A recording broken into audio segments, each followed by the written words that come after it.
कहीं घूमने चलते हैं। कहाँ लेकर चलोगे? जहाँ तुम कहो। आज तो मेरा घर पर ही आराम करने का मूड है, फिर देखते हैं। इतना कहकर नीता ने मेरा फ़ोन काट दिया। उससे फ़ोन पर बात करने के बाद मेरी बेचैनी और भी बढ़ गई। पता नहीं मुझे क्या हो रहा है आजकल। जब तक उसे ना देखूं मुझे चैन ही नहीं आता। वैसे मैं कोई सड़क छाप रोमियो या कॉलेज में पढ़ने वाला वो नौजवान नहीं हूँ जो अपना दिल हथेली पर लिए फिरता है। मैं एक शादीशुदा इंसान हूँ जिसका एक प्यारा सा छोटा बेटा भी है। लेकिन क्या सिर्फ शादीशुदा होने से ही हमारी सारी भावनाएं दिल के किसी कोने में सिमट कर रह जाती हैं? आखिर शादीशुदा मर्दों को भी तो प्यार करने का अधिकार है, क्योंकि दिल तो आखिर दिल है। अब तक तो मैं सिर्फ और सिर्फ अपने काम पर ही ध्यान देता आया हूँ और शायद इसी वजह से मैं अपने बॉस के दिल में अपनी जगह बना पाया हूँ। ऑफिस का कोई भी ज़रूरी काम हो उसे पूरा करने के लिए मुझे ही बुलाया जाता है। मैंने अपनी मेहनत से एक अच्छी पोजीशन अचीव की है। इसी वजह से ऑफिस का सारा स्टाफ मेरी बहुत इज्जत करता है। लेकिन नीता ने अपने दिलकश अंदाज और बात करने के अनूठे ढंग से कब मेरे दिल में अपनी जगह बना ली, मैं समझ ही नहीं पाया। यही नहीं, वो अपने काम को भी बहुत महत्व देती है। शायद इसी वजह से भी मैं उसके नज़दीक आता चला गया, क्योंकि जो लोग अपने काम को महत्व देते हैं मैं उन लोगों को बहुत इज्जत देता हूँ। प्यार सोच समझकर नहीं किया जाता, बस हो जाता है। आज तक मैं जिस लाइन को सुनकर अक्सर हंस देता था, वही लाइन आजकल मुझ पर बिल्कुल फिट बैठ रही है। तभी तो मैं अपनी पत्नी जानवी से ज़्यादा नीता पर ध्यान देने लगा हूँ। आज नीता ने क्या पहना है, उसने लंच किया है या नहीं, कहीं उसका मूड तो ख़राब नहीं है, वगैरह वगैरह। इन सब बातों का मुझे हर समय ध्यान रहता है, पर अपनी पत्नी जानवी से बात किए हुए मुझे अक्सर एक लंबा अरसा बीत जाता है, लेकिन मुझे इसका तनिक भी एहसास नहीं होता। नीता के साथ बाहर घूमकर जब मैं अपने घर पहुंचता हूं, तब मेरा मूड एक अजीब सी खुशी महसूस करता है, जो शायद आज तक मैं जानवी के साथ कभी महसूस नहीं कर पाया। वैसे जानवी एक अच्छी पत्नी और एक अच्छी माँ है, लेकिन कहीं तो कुछ ऐसा है जो उसमें नहीं है। लेकिन नीता, वो तो समझो उस चुंबक के समान है जो पल भर में ही किसी को भी अपना दीवाना बना सकती है। जैसे कोई भंवरा एक सुंदर फूल को देखकर खुद को रोक नहीं पाता और उसकी तरफ खींचा चला जाता है, ठीक बिल्कुल वैसे ही मैं नीता को देखकर एक नई स्फूर्ति से भर जाता हूँ। इसलिए तो आजकल मेरे और नीता के बाहर घूमने के प्रोग्राम बहुत ज़्यादा बनने लगे हैं। नीता को अच्छी अच्छी जगह घूमने और बढ़िया गिफ्ट पसंद है, इसलिए तो आजकल मैं अपने घर के बजट से ज़्यादा नीता की पसंद और नापसंद पर ज़्यादा ध्यान देने लगा हूँ, क्योंकि अब उसकी खुशी से बढ़कर मेरे लिए और कुछ नहीं है। और फिर जब हम अपना दिल हार जाते हैं, तब उसके आगे और कुछ शायद मायने ही नहीं रखता। बस इस सब में मुझे उलझन तब होती है जब मुझे जानवी के प्रश्नों का जवाब देना पड़ता है। मसलन, तुम्हें इतनी देर क्यों हो गई ऑफिस से लौटने में? कम से कम मेरा नहीं तो कृष का ही ध्यान कर लिया करो। आजकल तो तुम ना उसे बाहर घुमाने ले जाते हो और ना ही उसके साथ खेलते हो। आज उसके स्कूल में पेरेंट्स टीचर मीटिंग थी, जिसमें हम दोनों को जाना था, लेकिन तुम तो अपना फ़ोन स्विच ऑफ करके बैठे थे। इसी वजह से मुझे अकेले जाना पड़ा। अक्सर जानवी मुझे देखते ही अपनी शिकायतों का पिटारा खोल कर बैठ जाती, लेकिन मैं चुप रहता था, क्योंकि मेरे पास उसकी शिकायतों का कोई जवाब जो नहीं था। शायद कभी कभी हमारे पास कुछ प्रश्नों का कोई जवाब होता ही नहीं है, क्योंकि हम चाह कर भी उन प्रश्नों का जवाब नहीं ढूंढ पाते हैं। तब ऐसा लगने लगता है कि शायद हमारे मन का शब्दकोश अचानक ही रिक्त हो गया है और हम बेजुबान से सामने वाले का मुंह ताकते रह जाते हैं। अब मैं जानवी से कैसे कहता कि मेरी ज़िंदगी में नीता नाम की एक हसीन परी आ गई है, जिसने मेरे दिल और दिमाग पर अपने इश्क का ताला लगा दिया है। कई बार तो मेरे मन में ये भी ख्याल आया कि मैं जानवी को तलाक देकर नीता को अपनी ज़िंदगी में ले आऊं, लेकिन फिर दूसरे ही पल कृष का ख्याल आते ही मुझे अपनी ये सोच बेमानी सी लगने लगती। साथ ही मैं ये भी जानता था कि मेरे लिए जानवी को छोड़ना इतना आसान नहीं होगा, क्योंकि मेरे अम्मा और बाबूजी की पसंद से जानवी मेरी ज़िंदगी में आई है, और अगर मैंने ऐसा कुछ भी सोचा तो मेरी अम्मा और बाबूजी का गुस्सा मुझ पर कहर बनकर टूटेगा, जो शायद मेरी ज़िंदगी को ही तहस नहस कर देगा।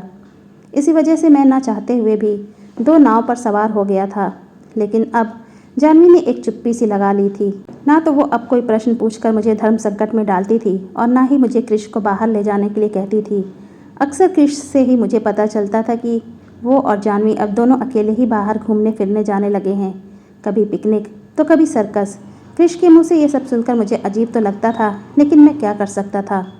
तब मैंने अपनी सोच का क्षेत्रफल बढ़ाया और ख़ुद को समझाते हुए सोचने लगा चलो अच्छा हुआ कि जानवी और कृष्ण ने मुझे परेशान करना छोड़ दिया है, वरना उनकी रोज़ रोज़ की चिक चिक से मेरा अच्छा वाला मूड घर लौटते ही ख़राब हो जाता था। वैसे भी कोई किसी की नाराज़गी कब तक सहेगा, क्योंकि सहनशीलता की भी तो एक सीमा होती है। और फिर अब तो मेरी और नीता की नज़दीकियाँ और भी ज़्यादा बढ़ने लगी थी। ऐसे में मेरा वापस लौटना असंभव ही लग रहा था। आजकल तो मैं और नीता लव बर्ड्स बने हुए प्रेम के आकाश में उड़ते रहते हैं।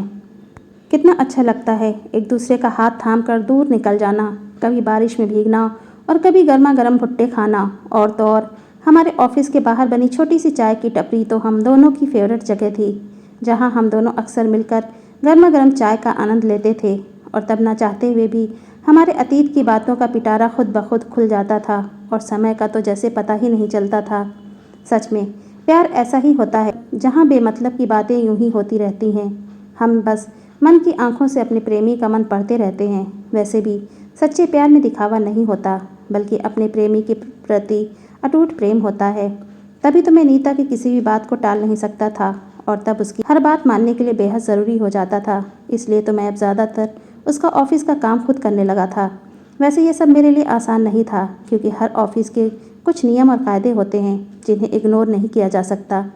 लेकिन मैं ये सब जानते हुए भी अक्सर नीता की हेल्प कर दिया करता था। मेरे दोस्त गौरव ने मुझे कई बार इस बारे में समझाते हुए कहा था, यार दोस्ती अपनी जगह है, लेकिन ऑफिस का काम अपनी जगह। नीता के हिस्से का काम करके कभी किसी बड़ी मुसीबत में मत पड़ जाना, क्योंकि अगर कुछ भी ऊंच नीच हुई तो तू ही जिम्मेदार होगा। तब मैं गौरव की बातों को अनसुना कर देता, क्योंकि अब मैं उसे ये कैसे कहता कि मैं अब नीता का दोस्त नहीं बल्कि उससे बढ़कर हूँ। अभी मैं ये सब सोच ही रहा था कि अचानक मेरा फ़ोन बज उठा। फ़ोन पर मेरी पत्नी जानवी थी। हाँ बोलो, कैसे फ़ोन किया? मैं थोड़े गुस्से से बोल पड़ा। मैंने तो बस ये बताने के लिए फ़ोन किया था कि मैं और क्रिश थोड़े दिन के लिए चाचा जी के यहाँ जा रहे हैं। अगर तुम्हें समय मिले तो उनसे मिलने आ जाना, उन्हें अच्छा लगेगा। इतना कहकर जानवी ने फ़ोन काट दिया। जानवी से बात होने के बाद मुझे तो ऐसा लगा मानो मुझे कोई अलादीन का चिराग मिल गया हो, क्योंकि अब जानवी और क्रिश तो कुछ दिन के लिए चाचा जी के यहाँ रहने वाले हैं। इसलिए मुझे कुछ भी करने की खुली छूट मिल गई थी और साथ ही घर लौटने की कोई पाबंदी भी नहीं थी। कुल मिलाकर ये मेरे लिए कोई लॉटरी निकलने के समान था। फिर मैं जल्दी जल्दी अपने ऑफिस का काम निपटा कर नीता के घर की तरफ चल पड़ा, ताकि उसे अचानक पहुंचकर सरप्राइज़ दे सकूं। रास्ते भर में नीता के बारे में सोचकर ही रोमांचित होता जा रहा था, लेकिन जब मैं उसके घर पहुंचा तब उसके अजीब से हाव भाव देखकर मेरा सारा रोमांस हवा में हो गया। अजीब से कपड़ों में बैठी नीता अपने नाखूनों पर नेल पेंट लगा रही थी। तेज़ धुन पर बज रहे फिल्मी गाने के साथ साथ नीता भी गुनगुना रही थी। सामने सोफे पर ढेर सारे कपड़े रखे थे और मेज़ पर 2-3 कप उल्टे पड़े थे, जिनमें पी गई चाय सूख चुकी थी। मुझे अचानक सामने देखकर नीता हड़बड़ा गई। फिर वो तुरंत घर को ठीक करते हुए बोली, सॉरी यार, मेरी काम वाली बाई नहीं आ रही, इसलिए मेरे घर की ऐसी हालत हो रही है, वरना मैं तो बहुत सफाई पसंद हूँ। फिर वो अंदर गई और मेरे लिए पानी ले आई। मैं पानी पीकर अभी ग्लास मेज़ पर रख ही पाया था कि नीता तुरंत बोल पड़ी, कुछ खाओगे क्या?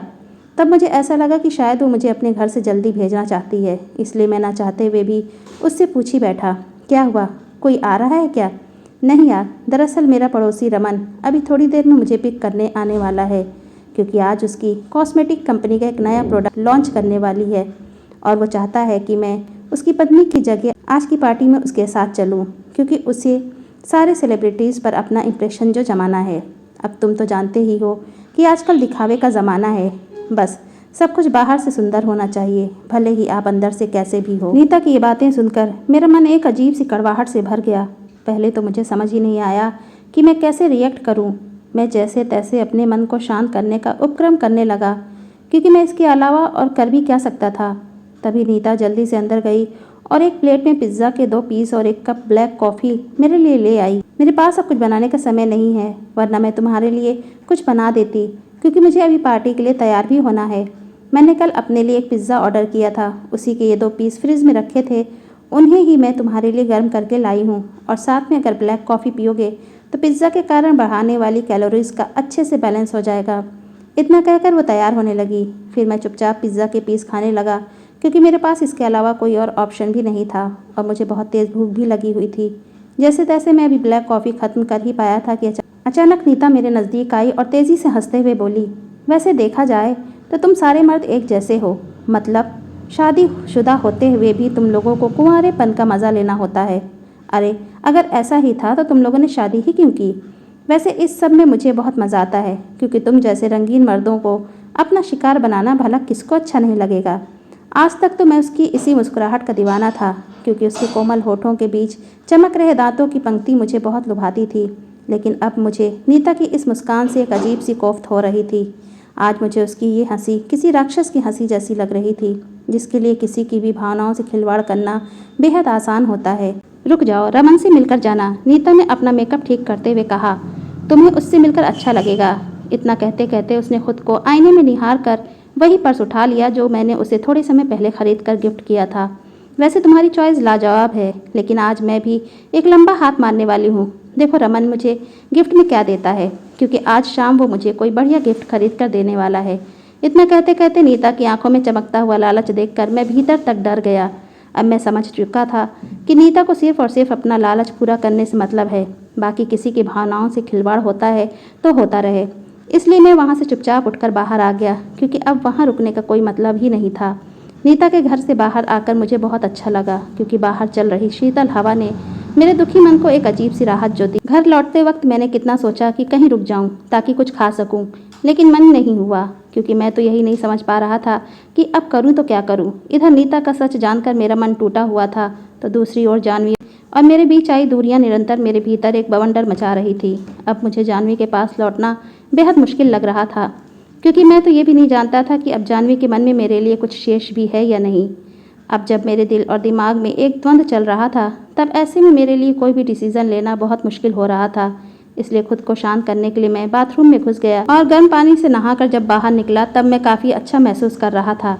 जानवी के घर पर न होने के कारण मुझे ये तो मालूम था कि आज डिनर में मेरे लिए जानवी ने कुछ भी नहीं बनाया होगा। बस यही सब सोचकर मैं किचन की तरफ बढ़ गया ताकि फ्रिज से कुछ निकाल कर खा सकूं। लेकिन किचन के स्लैब पर रखा एक गर्म खाना रखने की टिफ़िन बॉक्स और उसके साथ पड़ी हुई एक छोटी सी पर्ची देख मैं हैरान रह गया। पर्ची में लिखा था, मैं तुम्हारे लिए आलू के पराठे बनाकर इस टिफ़िन बॉक्स में रख कर जा रही हूँ ताकि तुम रात को खा सको। और हाँ, मैंने अपने काम वाली बाई लक्ष्मी को बोल दिया है कि वो तुम्हारे लिए खाना बना देगी। रोज़ रोज़ बाहर का खाना मत खाना, वरना तुम्हारा पेट खराब हो जाएगा। अपने फेवरेट आलू के पराठे सामने देखकर मैं खुद को रोक नहीं पाया और तुरंत अपनी प्लेट लगा ली। वैसे भी मुझे बहुत तेज़ भूख लगी हुई थी। जैसे जैसे मैं पराठे खाता गया वैसे वैसे मेरे दिमाग और दिल अपने आप शांत होते चले गए, क्योंकि मेरे इतने ख़राब व्यवहार के बावजूद भी जानवी का मेरे प्रति चिंता करना दर्शा रहा था कि हम दोनों के बीच अभी भी बहुत कुछ बचा है, और जो कुछ भी हमारे रिलेशनशिप के बीच बिगड़ा था अब उसे ठीक करने की जिम्मेदारी मैंने अपने कंधों पर ले ली थी। इसलिए ही तो मैंने तुरंत जानवी को थैंक यू का मैसेज भेजा और फिर अपना लैपटॉप खोलकर एक लंबी छुट्टी की अर्जी मेल कर दी ताकि अपनी फैमिली के साथ क्वालिटी टाइम स्पेंड कर सकूं। तभी अचानक मेरा मोबाइल बज उठा। फ़ोन पर नीता थी, जो बेहद मीठी आवाज़ में मुझसे कह रही थी, यार पार्टी शुरू होने में तो अभी शायद और ज़्यादा समय लगेगा, इसी वजह से मैं कल सुबह ऑफिस देर से ही पहुंच पाऊंगी। इसलिए मैं तुम्हारे फ़ोन पर कुछ ज़रूरी इन्फॉर्मेशन सेंड कर रही हूँ ताकि तुम हमारे प्रोजेक्ट का ज़रूरी वर्क समय से निपटा सको। सॉरी नीता जी, अपने हिस्से का काम आप खुद करो तो ज़्यादा ठीक रहेगा।